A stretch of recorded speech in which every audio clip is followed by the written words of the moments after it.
Bienvenue dans la Guilde, le podcast qui booste vos compétences en Quality Engineering. Je suis Jean-François Frézy, expert en Quality Engineering et passionné par la transmission des savoirs. Chaque semaine, je te partage des astuces pour transformer ta façon de travailler en Quality Engineering. Installe-toi bien, on est parti pour un nouvel épisode rempli de conseils concrets.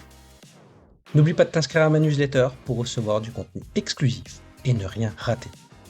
Chaque semaine, je te livre des méthodes actionnables, des outils efficaces et des stratégies sur les meilleures pratiques du moment, avec des formats courts, pratiques et accessibles à tous. Alors abonne-toi maintenant pour ne rien rater. Bonjour et bienvenue dans ce 4e épisode de la mini-série sur la Quality Assistance avec Vincent Dos. Après avoir vu l'organisation sur Open Classroom, le rôle du coach QA, on va parler d'un sujet qui est un peu la hype du moment, forcément.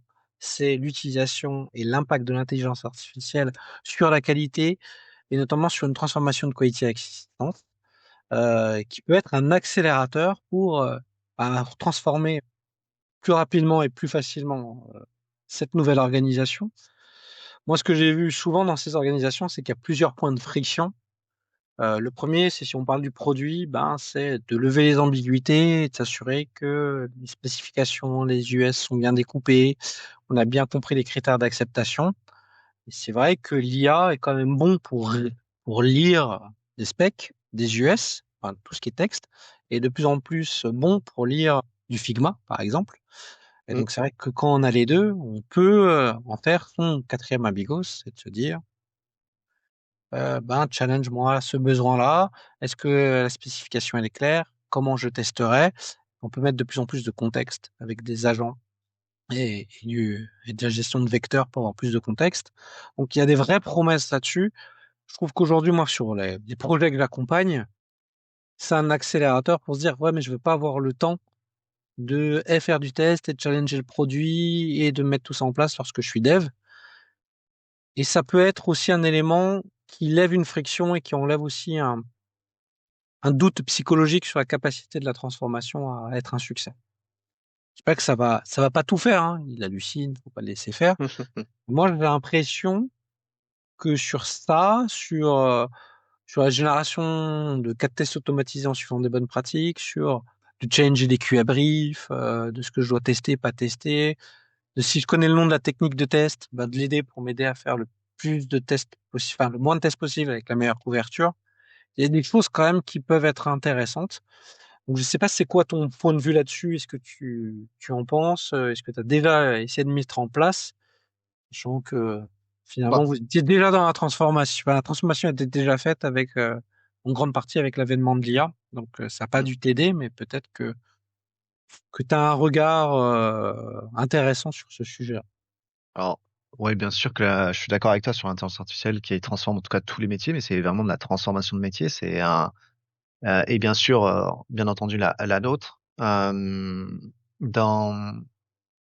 il y a, dans le l'IA, il y a deux choses à voir. Là où j'ai plus été voir, c'est l'IA en tant qu'objet de test. Donc, chez Open Classrooms, on utilise l'IA différents endroits de la plateforme pour nos utilisateurs, nos mentors, nos étudiants, etc. Et comment on peut tester cette IA. J'en avais fait d'ailleurs un talk à la Paris TestConf l'année dernière, enfin, cette année, en début d'année. Donc ça, c'est une facette intéressante, mais c'est pas celle dont tu parles précisément là.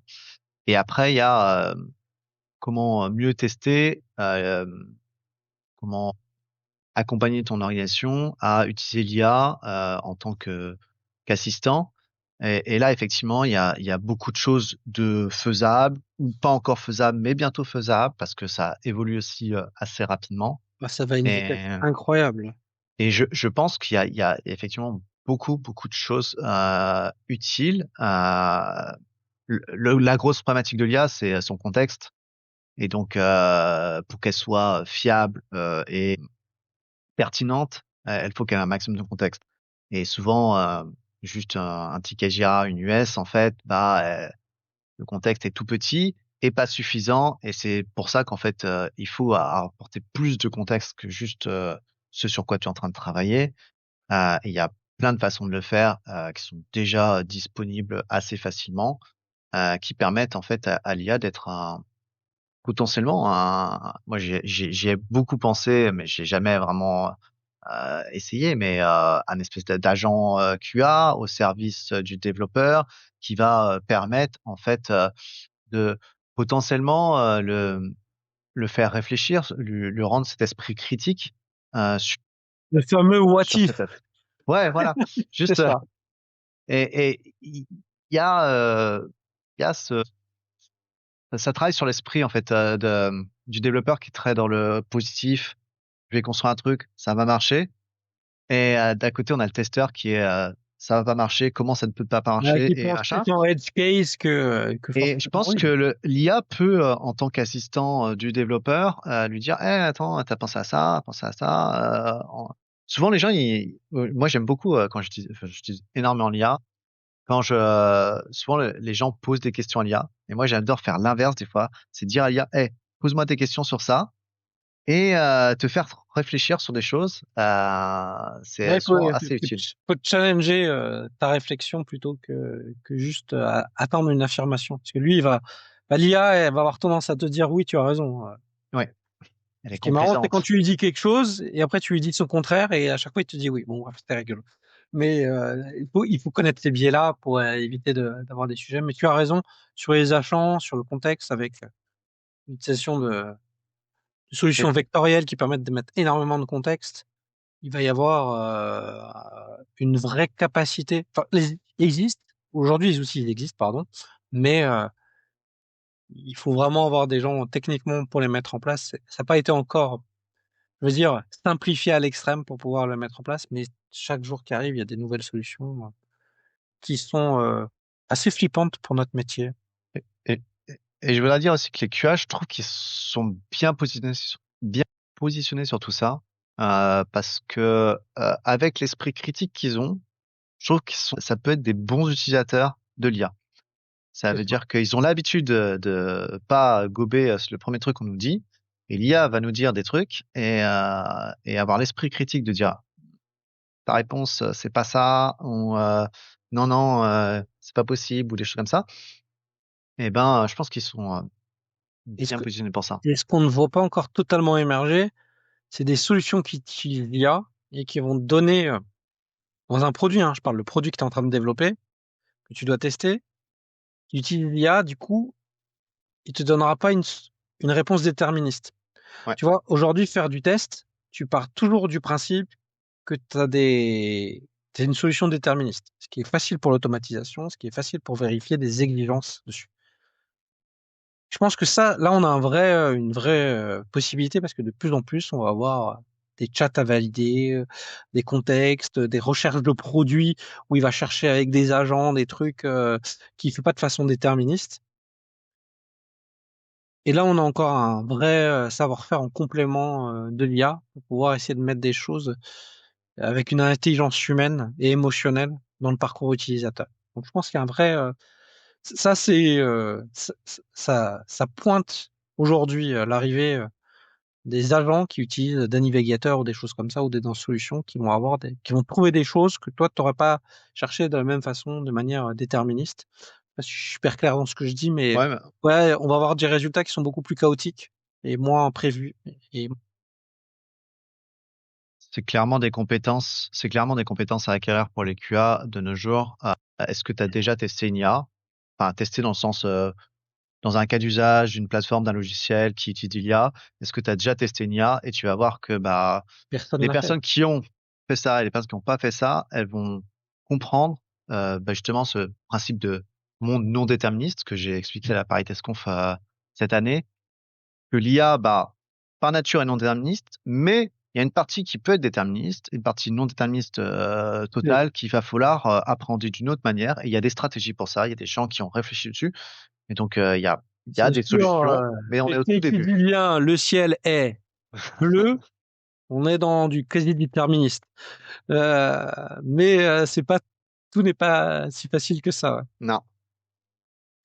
Non, mais c'est très intéressant. Et Mais c'est super intéressant, clairement, pour l'avoir étudié. On a fait chez OC une stratégie, enfin, on a une test stratégie. global qui explique un peu nos environnements de test, les types de tests qu'on fait, les niveaux de tests, etc. Et on a des sous-stratégies, une pour la data, une pour le front-end, back-end, et une pour l'IA. Et dans cette stratégie IA, on explique un peu les différentes méthodologies ou les façons de tester une IA. Donc c'est des choses qu'il faut en tout cas réfléchir dans toutes les organisations qui utilisent l'IA. Oui, tout à fait. Mais de toute façon, faut embrasser le changement, je le dis à chaque fois, mais je pense que c'est pas le futur, ça y est déjà. Aujourd'hui, Oui, moi je vois des gens qui me disent j'ai pas eu l'opportunité d'essayer les outils de test dans ma mission précédente. Bon, faut pas attendre d'avoir l'opportunité, il faut le faire. Faut essayer de monter en compétence par soi-même. Je sais que c'est pas toujours facile dans une vie personnelle, mais ce changement est tellement brutal, tellement rapide qu'il faut essayer d'utiliser les outils et d'être challengé au quotidien. Et c'est pas utiliser que ChatGPT, quoi. Donc, pour conclure cet épisode, utilisez l'IA le plus possible et challengez-le parce que aujourd'hui, c'est un plus de savoir les utiliser et de les mettre en place dans vos missions. Demain, ce sera un prérequis. Mais moi, je vois déjà des boîtes qui demandent aux devs de dire s'ils savent pas utiliser l'IA, ils les recrutent pas. ouais. C'est un peu Bah, plus ça me de boîte anglo-saxonne, mais je vois bon, arriver dans des offres d'emploi. en tant qu'engineering manager, j'accompagne beaucoup actuellement les développeurs là-dessus sur comment utiliser l'IA. Il y a plein de façons d'utiliser l'IA aussi, hein, donc à quel niveau et quel niveau de maturité ils ont. Et moi, un des chantiers que je veux où on aille actuellement, c'est actuellement on avait des ADR, des Architecture Decision Record, qui sont des Ouais, documents qui spécifient des façons, des architectures, des façons de coder, etc. Et ben ces documents-là, qui étaient en fait des documents entre humains pour se mettre d'accord sur des façons de faire, eh ben, elles peuvent être maintenant mis dans le code source et utilisées par l'IA en tant ouais. que guidelines pour les aider alors c'est pas du vibe coding forcément, mais juste pour Non, aider bien. à la C'est compréhension tes modèles et de, tes rules que tu mets voilà. dans ton repo. Et c'est une façon en fait de l'automatisation. C'est de l'automatisation, c'est de la qualité, c'est plus de qualité. Enfin, c'est exactement ce qu'on cherche à faire d'une façon un peu différente avec de l'IA, mais c'est tout à fait pertinent et utile. Et je pense à l'avenir, donc t'as intérêt à t'y mettre, quoi. Non, mais c'est impressionnant, mais c'est vrai que il... je crois qu'il n'y a pas une semaine où je suis pas bluffé par un nouveau truc que j'ai vu, mais c'est. Je vois, le problème, c'est que ça va tellement vite qu'on n'a pas assez de temps dans la semaine pour vouloir tout essayer. Bien. C'est pas grave, ça. C'est de la frustration. On apprend à gérer avec. En tout cas, non, c'est très impressionnant, même si toi, tu l'as pas utilisé dans ton contexte, mais clairement, je pense qu'aujourd'hui, si tu voulais remettre en place une démarche QA avec l'IA, tu ferais certainement D'autres autrement. choses. Et ça tombe bien, parce que dans le dernier épisode, on va voir comment tu peux donner des conseils si on veut mettre en place une démarche no QA. Donc, peut-être que tu nous parleras d'IA. Et on va voir ça. Donc restez avec nous pour ce 5e et dernier épisode avec l'excellent Vincent. Merci d'avoir écouté cet épisode. C'est grâce à toi que la guilde continue de grandir. Si tu as aimé, n'hésite pas à partager autour de toi et à laisser un avis 5 étoiles sur ta plateforme préférée. Je te donne rendez-vous au prochain épisode avec encore plus de conseils pour booster tes compétences.